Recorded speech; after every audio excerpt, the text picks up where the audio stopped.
Assalamualaikum warahmatullahi wabarakatuh. Saya Asruni Riantini akan memaparkan materi belajar dalam pandangan kognitivistik. Nah, apa sih itu teori kognitivistik? Teori kognitivistik merupakan teori belajar yang lebih menekankan pada suatu proses belajar dibandingkan hasil belajar. Teori belajar ini tidak hanya melibatkan stimulus dan respon, tetapi juga melibatkan proses berpikir yang sangat kompleks. Bagaimana sih ilmu pengetahuan itu dibangun di dalam diri seseorang? Ilmu pengetahuan dibangun di dalam diri seseorang melalui interaksi yang berkesinambungan dengan lingkungan. Menurut psikologi kognitivistik, belajar dipandang sebagai suatu usaha untuk mengerti sesuatu. Nah, usaha itu dilakukan secara aktif oleh siswa. Keaktifan itu berupa mencari pengalaman, mencari informasi, memecahkan masalah, mencermati lingkungan, atau mempraktikkan sesuatu untuk tujuan tertentu. Selain itu, pengetahuan yang dimiliki sebelumnya sangat menentukan keberhasilan kita dalam mempelajari informasi atau pengetahuan yang baru. Kognitivisme mengakui pentingnya faktor individu dalam belajar tanpa meremehkan faktor eksternal atau lingkungan.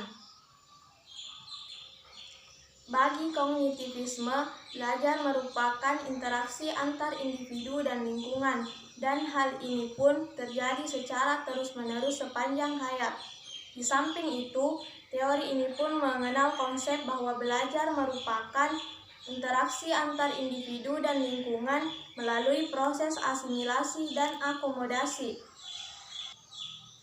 Teori kognitivistik mengungkapkan bahwa belajar yang dilakukan oleh individu adalah hasil interaksi mentalnya dengan lingkungan sekitar, sehingga menghasilkan perubahan pengetahuan atau tingkah laku.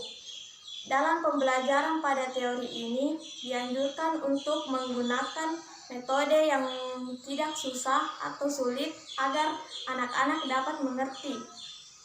Nah, selanjutnya yaitu ciri-ciri aliran kognitivistik. Aliran kognitivistik memiliki 5 ciri. Yang pertama, mementingkan apa yang ada di dalam diri manusia. Yang kedua, mementingkan keseluruhan daripada bagian-bagian.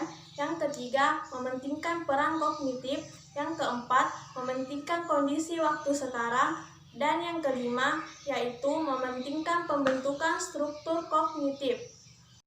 Belajar kognitif memiliki ciri khas. Ciri khasnya yaitu terletak dalam belajar memperoleh dan mempergunakan bentuk-bentuk representatif yang mewakili objek-objek.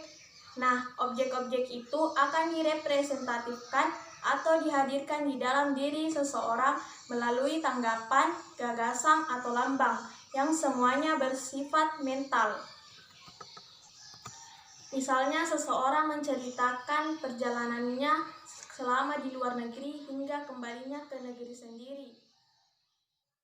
Pada waktu itu, ia sedang bercerita, tetapi tanggapan-tanggapan dan gagasan itu dituangkan di dalam kata-kata yang disampaikan kepada orang yang mendengarkan ceritanya.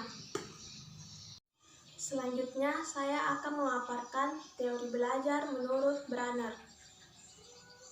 Branner merupakan salah satu tokoh psikolog di bidang perkembangan dan kognitif.